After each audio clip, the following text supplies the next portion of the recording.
ঘরের মাঠে জিম্বাবুয়ের বিপক্ষে ৫ ম্যাচের টি-২০ সিরিজ খেলেছে বাংলাদেশ দল। ওই সিরিজের শেষ ম্যাচে হেরেছে বাংলাদেশ।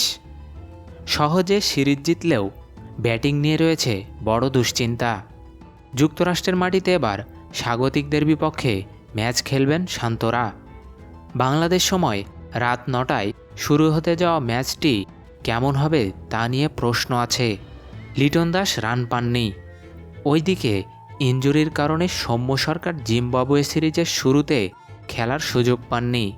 তাকে এই পর্যন্ত ম্যাচ খেলার সুযোগ দেওয়া যেতে পারে। আবার জিম্বাবুয়ে সিরিজ দিয়ে অভিষেক হওয়া তানজিদ তামিমও পর্যাপ্ত ম্যাচ পাওয়ার দাবি রাখেন।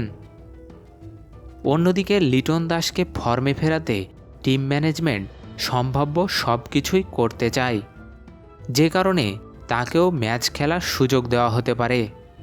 ছন্দে না থাকলেও অধিনায়ক হওয়ার একাদশে টিকে যাবেন নাজমুল হোসেন শান্ত।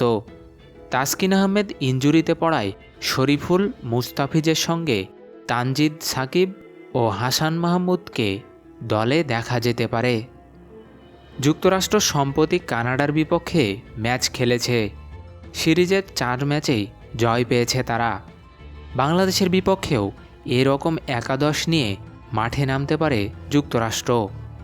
দলটির বড় ভরসার জায়গা হবেন opener Monank Patel, pace allrounder Corey Anderson. কানাডার বিপক্ষে ধারাবাহিক রান করেছেন তারা।